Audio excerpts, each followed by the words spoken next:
folks? We're back again. Another McCapstick podcast here as he shakes his camera up and down there. Making that something's on my computer, but it's on his end. How are we doing today, Mr. Capstick? Absolutely amazing. That's really it. Just it. That's amazing. Just amazing. No school, so it's over. It's done. I'm unemployed. Yeah, you just been. What have you been doing with your days now that you have them off? So yesterday, I did nothing. Today I went to a meeting about. In the middle of the meeting, I received an email saying that I'm no longer needed for summer school. So I went to a meeting for 2 hours that I better get paid for. I know. Well, it was a thought. I was thinking I wasn't needed, but I never got the email saying that. So I still went to the meeting because I had to assume. So I went for 2 hours, and I better get paid for it.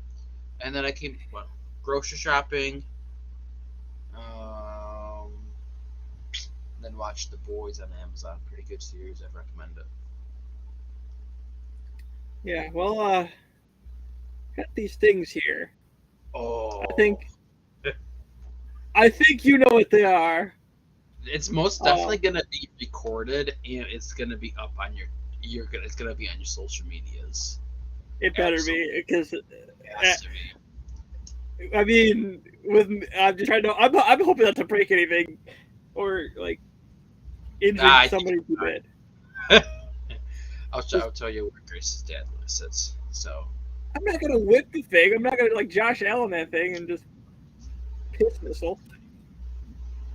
Just saying. But yeah. So let's get into things here. Sean Watson, the saga continues. We might as well just leave him in every week because it's something new every week with this guy. So today I didn't see what happened much in the disciplinary hearing. I haven't seen anything. It ended a couple hours ago. They're gonna come back tomorrow, and a lot of people have said it's gonna take more than a couple days here because of everything going on. Now, we said last week the NFLPA is gonna do their best to keep the suspension minimum anywhere between four games to a year. With 20 cases being cleared up, I think that's going to help his case. But the longer it goes, I don't know which way this goes. I don't know which way it favors. Yeah, I don't know. I'm sitting on Twitter just checking up, and this post is posted. Baker Mayfield's currently hosting a youth football camp. Deshaun Watson currently sitting in court awaiting suspension for 24 sexual assault cases after getting $230 million. Oh, I just thought that was funny. I had to share. I know, like, in my opinion, Cleveland, they kind of ditched their quarterback to the side. It's by far their best quarterback that they've had in probably like 50 years. And I'll stop you right there. Since Bernie Kosar in the 80s, that's what was said to me and Michael Browns fans. Okay, so 43 years ago. 40 years ago. Yeah. So, and then you just kind of ditch him to the side. I mean, regardless of whether or not Deshaun Watson did it or not, the way that they have treated their quarterback that took them to the playoffs and won a playoff game against one of their biggest rivals is just kind of sad as an organization that suffered. I would hate to be a fan of that organization because I would similarly say that the Bills and the Browns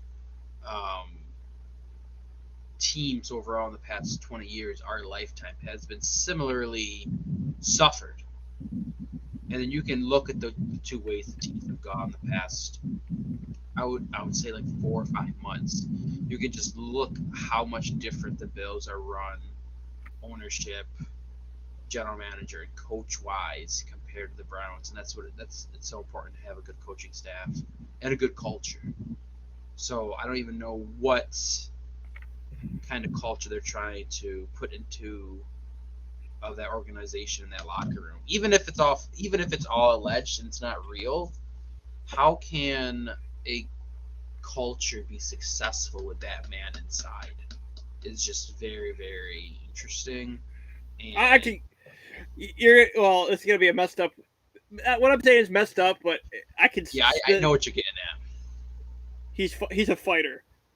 Yeah, That's exactly what you want in a player. You want a guy who's not going to quit, who's going to give his all, in no matter what he's doing. And is absolutely. I'm not saying it's right. I'm not saying it's wrong, but you have to admit that's what they see. Yes, and you're right about that. Yep. I mean, I he's going to be a PR nightmare going forward, and whether we're going to see if he's worth it or not because the Browns are paying him $230 million over 5-6 years. I don't remember the exact specifications of his contract, but I don't remember. the thing I've mentioned this so many times, it's becoming a cliche. I'm probably getting annoying with it. He's getting paid $1 million this year, and it's only because the Browns knew he was going to be suspended. That's what pisses me off. I'm going to let me start. I broke the rule twice already, so go ahead and swear, Kevin. But this guy is getting paid $1 million because, as people, I'm sure people know by now if they watch, but Sean Watt, you get paid per game that you play, or per week that you're active, or I might not be active, but per week you're on the roster. We'll say that. Now, the $1 million he gets this year, he's all his money that was going to be for this year is backloaded because the Browns knew this. Yeah. You can't tell me that's messed up. Browns fans can't defend it. There are Browns fans that are jumping off the fans. They're jumping off the team because they know they don't agree with it. One NFL Network analyst was one of them, and she is. I really don't like her anymore. She's turned into a person I don't care for anymore. Hopefully they fire her, but it is what it is. But then going back to Baker, I think I don't know how much we've talked about him on the show. You have to feel bad for this guy. Oh, I am so tired of all the fans just absolutely going. Oh, Baker's bad. Baker's bad. Like he's not. He was hurt last year. You have a guy who had a torn shoulder, still going out and playing his best that he could. It's still playing what? Were they 7-10 last year? yeah, they weren't horrible, but they weren't what they were supposed to be. No, and from the other standpoint is with the team that surrounded him, and this is what the Broncos did too. They upgraded quarterback because they didn't think that Baker was the guy who was going to lead them to the promised land. Now, did the Browns need to do it to get further into the playoffs? Probably. With the way the AFC moved this year, yeah, I think so. Okay, with the take out everything that happened this offseason. Ignore that because we obviously know the AFC is the superior. And this is going to come back to bite me probably. The AFC is currently viewed as the superior conference right now. Absolutely. But so take away everything that happened this offseason. So Devontae Adams is back on the Packers. Hill is back on the Chiefs. So the Browns were right there 2 years ago in the AFC division. Yes, with Baker to help, right? They were a defensive stop away on a 4th and 1 with Chad Henne, right? The backup. Whoever the KC backup was then, yeah. You're right. They were at 4th and 1 away from a QB or a chance to take the lead because they were still down at the time. Yes. So yeah, I think you could be right, and but however, Baker Mayfield is a good ball general quarterback his first 2 years entering the league. There's no denying that. But you know who else is? Ryan Tannehill. Right? How far did the Titans make it in the playoffs with their run-first offense? With a mediocre quarterback. Baker, don't compare Baker to Ryan Tannehill. Baker, and I'm saying this in a Titans jersey because. But no, I'm just saying they're comparable players. Their play styles similar. Yes, Yes. No, because Baker runs a lot more than Ryan Tannehill. You can't compare the Ryan Tannehill runs a lot. Ryan Tannehill beat the Bills with his legs last year. That's the reason why they lost. They couldn't keep him contained. No, they couldn't stop Derrick Henry. And him, too. Between the both of them. Yes. The last 2 times the Bills faced the Titans because of Ryan Tannehill and his legs. Yes. Let me pull up some stats real fast. Ryan Tannehill. Okay, but there's another thing that was floating around social media over the weekend is that there was a supposed leak of Baker Mayfield Seahawks jerseys on the team site, but that was proven false because the Seahawks already have a number 6 in Quandre Diggs. So, yeah. I think that it's very much possible that trade would happen. So let's see here. So what were you saying about you thinking that Baker is a higher standard than Ryan Tannehill? I think Baker's the better quarterback, and I think that I think Baker's legs have something to do with it too. Let's just do this real fast. So right here we have he has more completions, but remember Baker was injured last year, and that is a difference. I will say that. Touchdowns, he had less interceptions. Yeah, you did. There's a way you did it last week. So this was 5 less games. No, 4 less games that Baker played. That being said, percentage is Tannehill's 7th. Almost all the stats are better than Ryan Tannehill, and you can arguably say that. I don't think I think Nick Chubb is a good running back. I just don't think he has a much impact compared to Derrick Henry. So he's not a Derrick Henry. He's not Derrick Henry, but you also have to think about the Browns' offensive line. Browns' offensive line is significantly better. However, I think the Browns and the Tennessee Titans teams are very comparable to each other, with the Browns' defense probably being better. But I don't think that they could get over the hump. Probably, I think it's definitely. I don't think they could get over. I think the Titans are in for a rude awakening this year. Absolutely, and I think without a quarterback, that if the Browns brought back their roster they had last year with Baker, I don't see them being successful with that kind of run-first offense with a quarterback that's expected to get those long third downs with Baker. I will admit when Baker entered the league, I was not a Baker fan, but over the last several months with what's going on, which is unfair to him, I turned into somewhat of a Baker fan, just because I'm always for that underdog, misused, misdelivered, mistreated players like Baker has turned into in Cleveland. But do the Browns need to get a quarterback to come over and be a Super Bowl contender? Absolutely. I'm waiting for the cheaper Baker Mayfield jerseys to come out because I am getting one. He's going to be my Browns jersey that for when he inevitably is released or Johnny traded. We don't. Why do you want a Johnny? You don't want a Johnny Manziel, Tyrod Taylor? No. Amari? No, if I wanted Amari Cooper, would I just go get a Dallas one? Odell? No. Oh, Wyatt But, Teller. Oh, Joe. No, actually, it was Joe Thomas that I was thinking of getting if I was getting a Browns one. But, anyways, back to the main point here. You compared a hurt Baker, yeah, who played injured the whole season, mind you, yeah, to a healthy Ryan Tannehill with 2 better receivers than Baker had.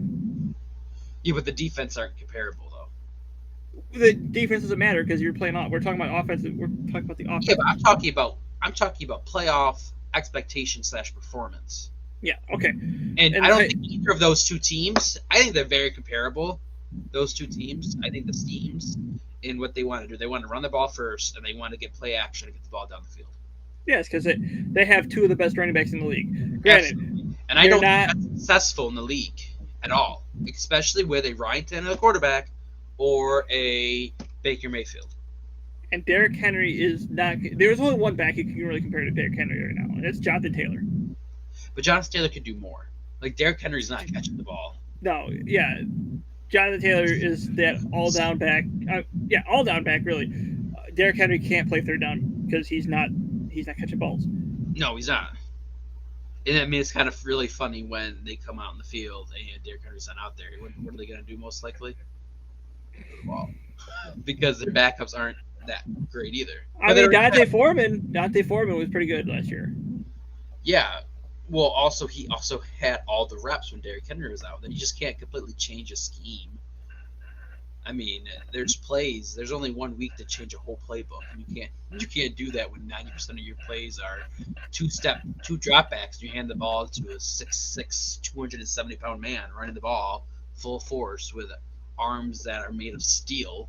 I don't know. I'm done defending Tennessee. They screwed me over last year in the playoffs. I don't know why you predicted them. I'm gonna be honest. I had them out. They were first. They were the first overall. They were the number 1 seed in the AFC. They had Derrick Henry coming back, who is going to be fresh after not playing half the season. Granted, he was coming off an injury, so it should have been a sign. But so why not take a shot at them? I thought they were severely underrated. I'm not gonna lie. I thought they were extremely overrated. I think they had a very easy schedule. They faced that AFC South, who had two of the worst teams in it. You did have Indianapolis, who did lose to one of the worst teams in the league to get kicked out of the playoffs, remind you. Mind you, Buffalo did lose to Indy. You're right. Got her kick. 4th and 1. Poop kicked in. By Indianapolis, sorry. Yep. Yes, yeah, it was pretty bad. There it is. It took 17 minutes for the real swears to come out. It took Jonathan Taylor had 5 touchdowns that game.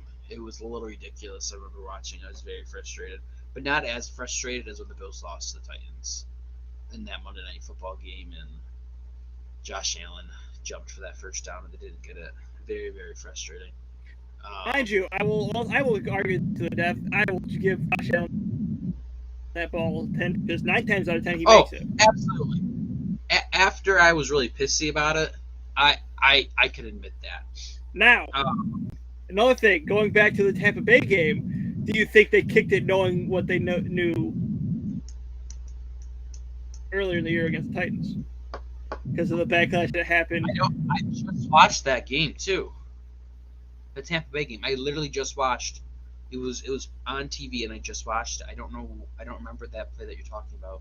I watched it probably a week and a half ago. They kicked it down late in the fourth quarter.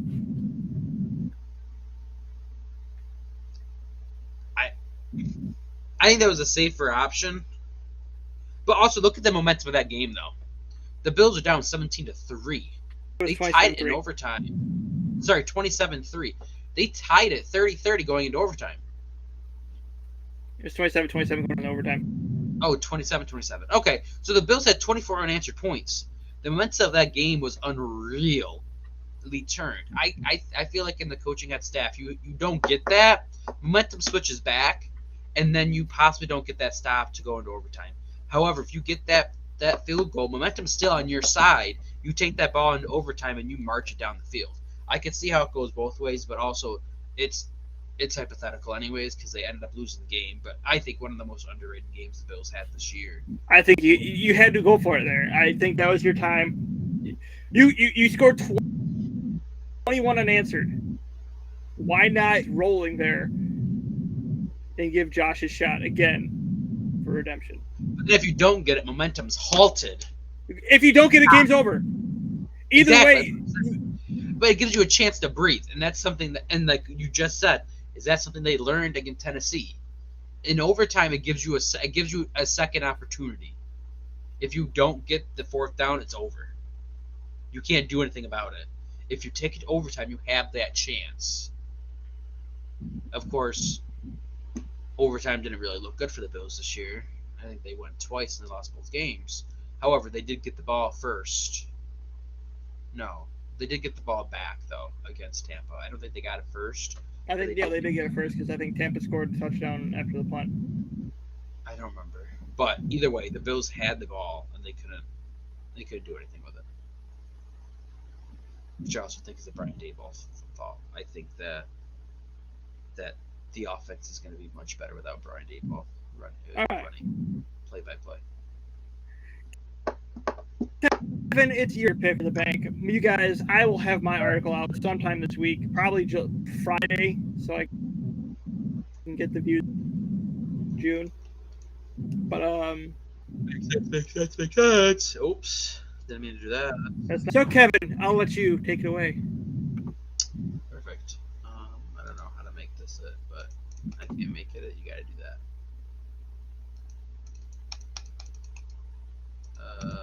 Zach, you're still there. This has to be my main screen.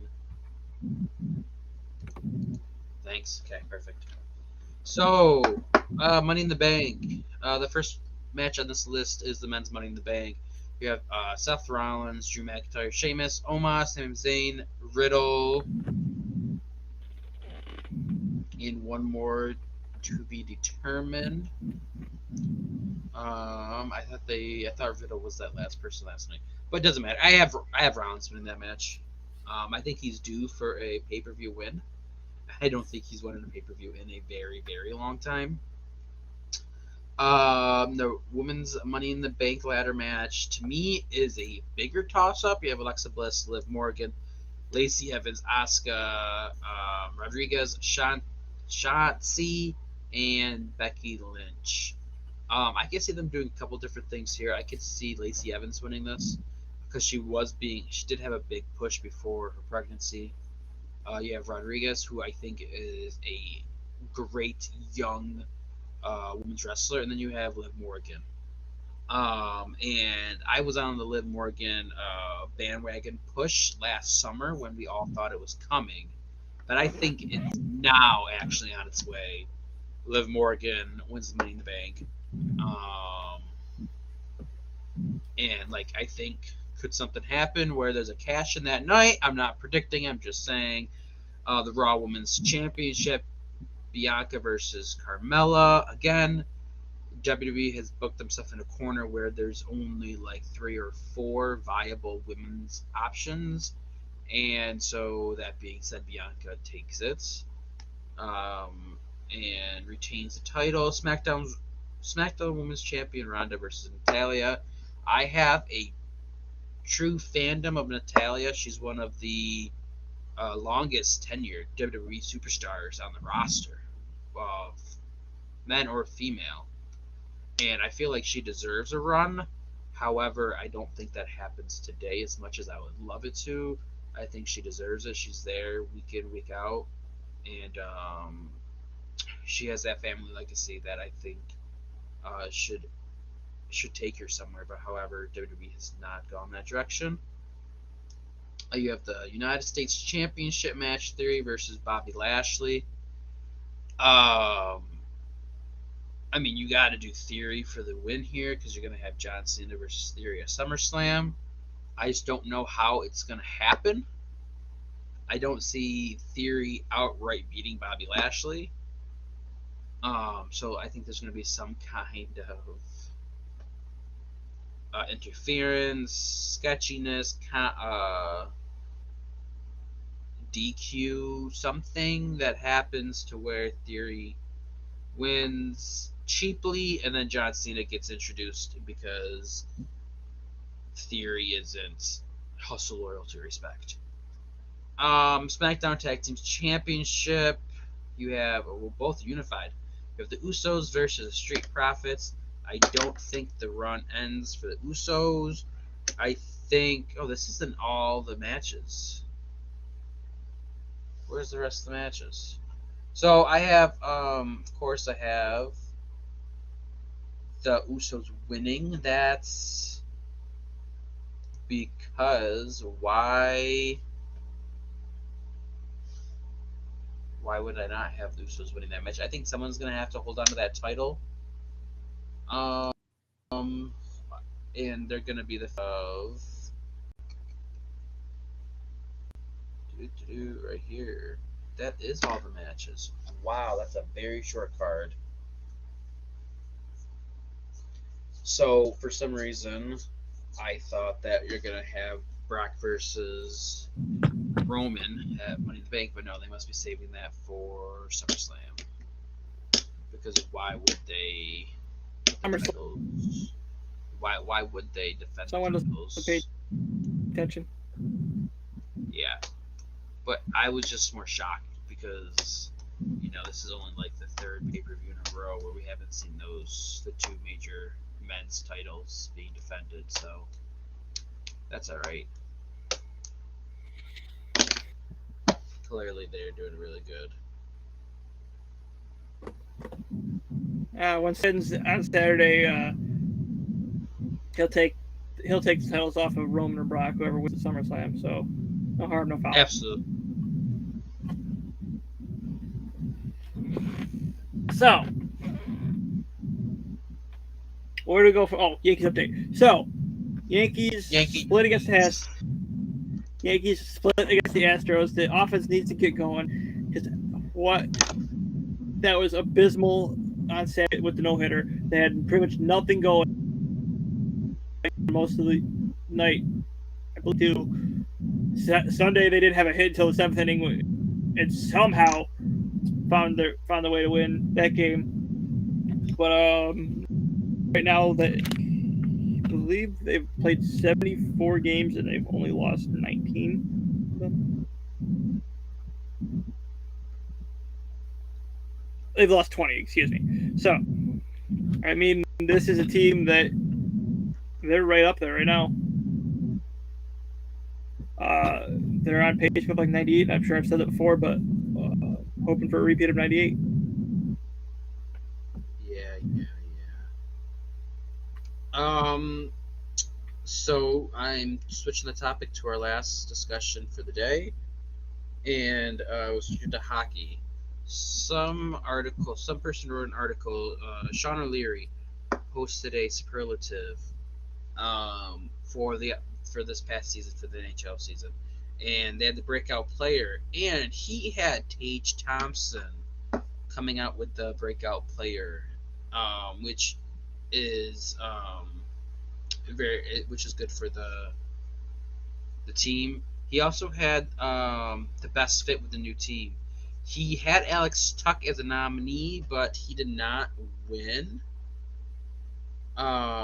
which is fine. He did have impact on the team. I just don't think statistically he had that great of impact. And lastly, the one that I want to talk about is the biggest disappointment team, and the winner is Vegas, because they suck. Oh, and he also had the Sabres. Oh, he had biggest leap towards contention. They had the Sabres as the nominee. He said the Sabres and Red Wings each put together a play at points this season for the future. So there's some Buffalo reporters saying actually decent things about the Sabres this past year, which is different than what we're normally used to when we talk about the Sabres. So, yeah. Forgot what I was gonna say. How did I figure out what I was gonna say? And then we go to the Stanley Cup. Oh yeah, the Sabres have +7.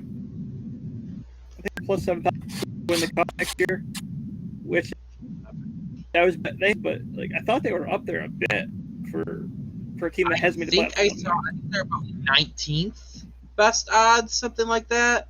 Maybe I think it's high teens, which is good for a team that hasn't made the playoffs in the past 11 years. So yes, that is very good odds for a team that's been bottom of the barrel for the past decade. Absolutely. I mean, you and I, what was the last series against Boston? I think it was 2011 season. If that, I'll look it up real fast. But you know what sucks when you're playing? Because this is back when we're playing organized baseball. You come home and you watch the last seconds of the Sabres before the game. And that's exactly what happened with me. Was eliminated Wednesday night from contention. Was that Wednesday baseball game? I thought it was a Saturday game. Sabres were last qualified the Stanley Cup playoffs in 2011. Set an NHL record for most consecutive seasons without playoffs appearance. Oh, oops! No, I misread that. Oops. It was either Boston or Philly. It might have been read something that said it was Boston. Philly. It was Boston. Or maybe they put them down like 2-0 or something. I don't know. But it was 11. Let me like, just look. The fact that we're talking about us playing organized baseball, and neither one of us have played baseball in how many years? It was the Phillies. The Flyers, you mean? Phillies. Yeah, the Flyers. What the hell did that come from? Yeah, don't talk about the Phillies. My boy Bryce Harper got hurt. That Flyers team, Billy Lano. That's an ex-Sabres player. Let's see. Okay, let's go look at the Buffalo scoring leaders that year. You want to take a prediction? Who do you think the 2011 roster number one scorer was? Was it Pominville? Pominville was third. It's a good guess. But this player had 21 more points than him. I'm trying to think of who was on that poster. I or not the poster, but the sign. I don't. And I moved the sign out of my room to make more room for other stuff. He's an all-time, probably one of the best players to play. Roy was gone by then, right? Who? Derek Roy. Derek Roy was on the team. He had the 8th most points. So let's see if you can remember some of these names. Oh my goodness. Okay. Let's see. Craig Rivet. That was the captain to the Buffalo Sabres that year. He played 36 games. He had 3 points. Let's see. Anyone else? Luke Adams. Let's go top to bottom. Don't start at the bottom. Come on. Okay. So we have Thomas Vanek with 73 points. Vanek. Damn it. Vanek. Drew Stafford with 52, which tied with Jason Pominville that year. We had Tyler Ennis at 49, Tim Connolly at 42, and then I believe this was the rookie year for our defenseman. Can you guess which defenseman that is in 20 that won the rookie of the year for defenseman?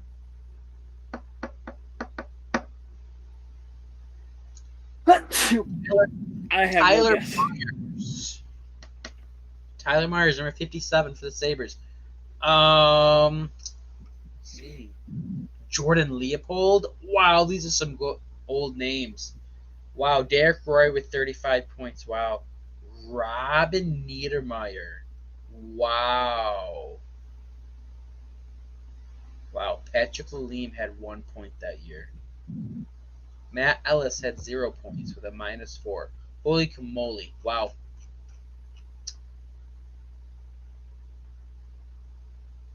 Wow, he scored 5 goals in that series. What was it? Oh, it was Game 7. Let's see. April 26th in 2011. What day do you think that was? I think it was a Saturday. I was going to say Thursday. April 26th, 2011.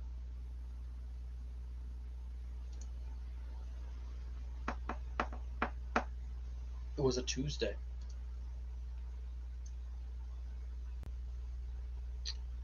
That Hold was on. You said April 26th? Yep, 5-2 loss. April It's a Tuesday. 26, 2011. 4,081 days. Wow. Wow. Been 4,081 days since the Bills Sabres last played in the playoffs. You double that, and that's basically how old we are. half our life, the Sabres For have you. not been. Yeah, For you, I was about 12, 13. yeah, basically. But it's just insane. The half our lives we haven't seen the Sabres make the playoffs, and 20, no, not quite 20, but 18, 19 years of our lives where we didn't see this. We didn't see the Bills make the playoffs. We got the Jim Kelly pop, super cool.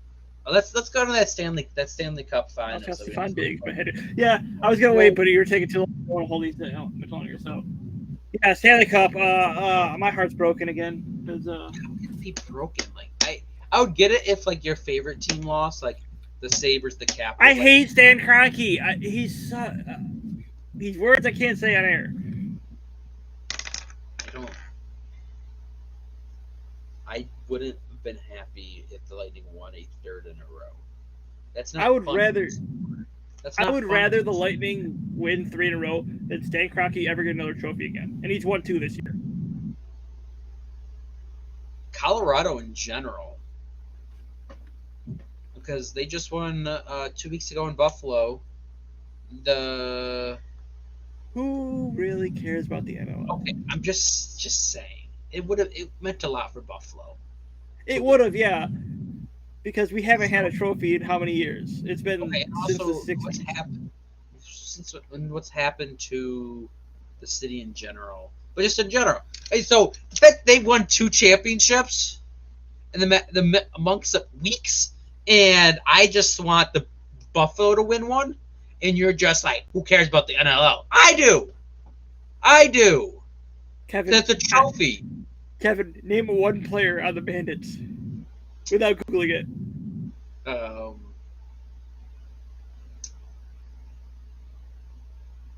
Oh, dude, I have like 5 different players because every 5 different favorite players because every single time they scored, I was like, Stop! Oh no, look at the camera. Look at the camera. Stop looking away.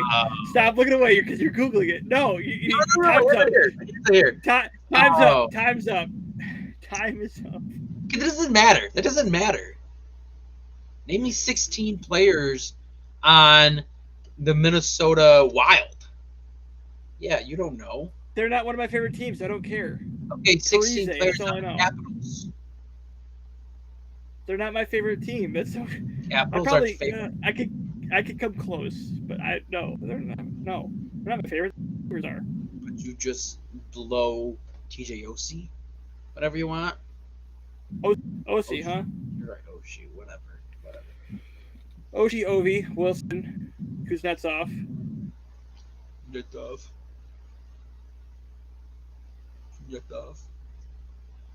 Shut up! You're such an idiot. Kuznetsov. Leave Hagelin's still there. I'm trying to think of 2 goalies because we're not that good. Samsonov. Okay, we're at 6. That's taking too long here. What do you mean taking too long? Our show's basically done with, and it's 20 minutes shorter than it normally is. Shut up. But the Corey Perry curse strikes again. The last 3 years, he's been to the Stanley Cup Finals and lost each and every one of them. He's bad. He's a trash can. Yeah, go tell it to the Ducks fans who are still in love with him. It's kind of gay. Even if they're women? Okay, yeah, but there's that many Ducks fans that are women. Sounds kind of sexist there, boy. Demographics. Don't look. You're such an idiot. Oh my god.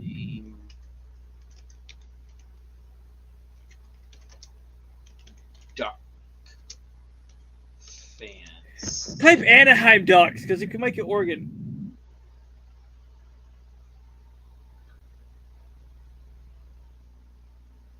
Do Anaheim Ducks have fans? Women.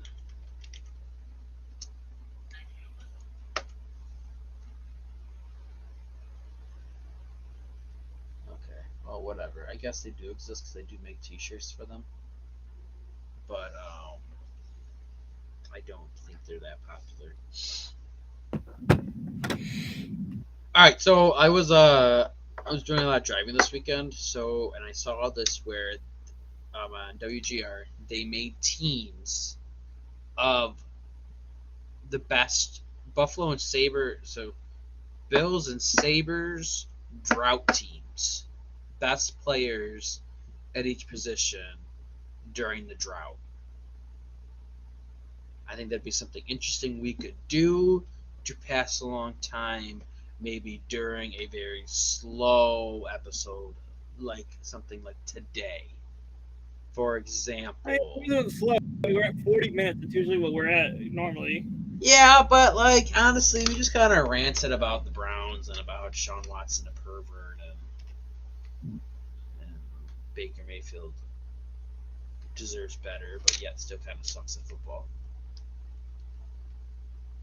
I mean, it is what it is. That's fair. All right. Is there anything you want to add or do your show and tell again? Because I know we might get a viewer later.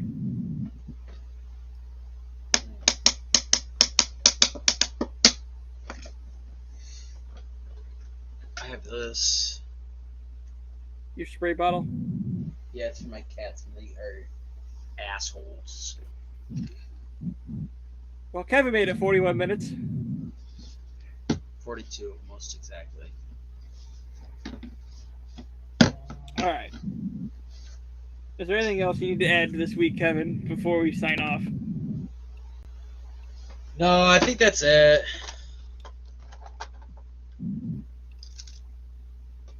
All right. I am probably going to be streaming later, so twitch.tv/McCapstick if you're watching on YouTube. Might be MLB because we had some fun doing home run derby. You should do Fall Guys. Who knows? I've done Fall Guys. I suck at it. Well, maybe you should get better at And plus F1. How about you shut up? F122 just came out today, so we're probably gonna give it a go. The heck's F122 or F123? Formula One. Stop playing with your balls. These are my Nerf dart balls. All right. That's it for us here, folks. For Mr. Capstick and myself, thank you for watching, and good night.